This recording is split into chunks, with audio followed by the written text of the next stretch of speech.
ایک شخص نے بازار میں دیکھا کہ ایک شخص اپنا غلام بیچ رہا ہے اور یہ آواز بھی لگا رہا ہے کہ یہ بہت اچھا غلام ہے، اس کے اندر اس کے علاوہ کوئی اور عیب نہیں ہے کہ یہ کبھی کبھی چغلی کھاتا ہے۔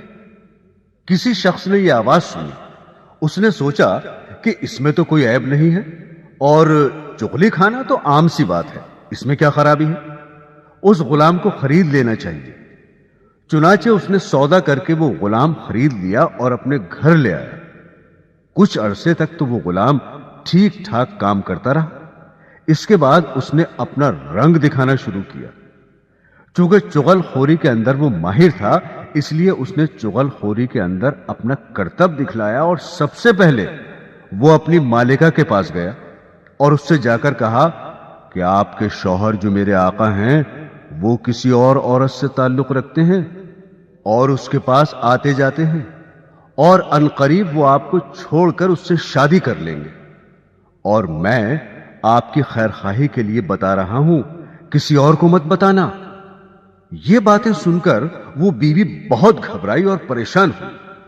پھر خود غلام ہی نے اس کی پریشانی کا علاج بتایا کہ مجھے ایک ترکیب آتی ہے، تم اس پر عمل کر لو۔ وہ یہ کہ جب تمہارے شوہر سو جائے تو تم اس طرح سے ان کی داڑھی کے ایک دو بال کاٹ کر اپنے پاس رکھ لینا، پھر دیکھنا کیا ہوتا ہے، پھر وہ ہمیشہ تمہارے ہو کر رہیں گے، کبھی دوسری عورت کی طرف نظر نہیں اٹھائیں گے۔ عورت نے جواب دیا کہ یہ کیا مشکل کام ہے، یہ تو میں آج ہی کر لوں گی، خدا نہ خواستہ کل کو کچھ اور ہو گیا تو کیا ہوگا۔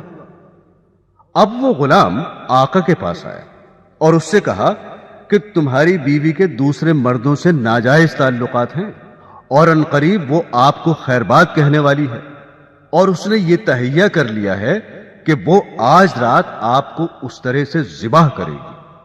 اگر آپ کو میری بات کا یقین نہ ہو تو آپ جھوٹ موٹ سو کر دیکھنا، اور گلا نہ کٹ جائے تو مجھے بتانا۔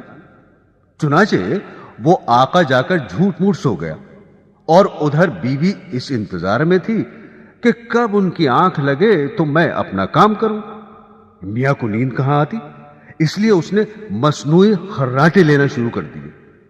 اب تو بیوی کو یقین ہو گیا کہ میاں صاحب کو نیند آ گئی، فوراً اس طرح لے کر پہنچی، اور ابھی ہلکا سا اس طرح گلے پر رکھا ہی تھا کہ آقا نے فوراً آنکھ کھول دی اور بیوی کو پکڑ کر کہا، اچھا تو تم مجھے ذبح کرنا چاہ رہی تھی۔ غصہ تو پہلے ہی آ رہا تھا، اس آقا نے اس طرح سے بیوی کو ذبح کر دیا۔ جب بیوی کے خاندان والوں کو پتا چلا کہ شوہر نے ہماری بیٹی کو ذبح کر دیا ہے، انہوں نے آ کر اس طرح سے شوہر کو پکڑ کر ذبح کر دیا۔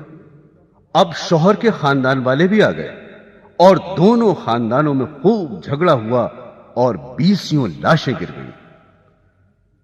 تو محترم سامعین، آپ نے دیکھا کہ اس غلام نے ذرا سی چغلی سے کس طرح سے دونوں خاندانوں کو تباہ کر دیا۔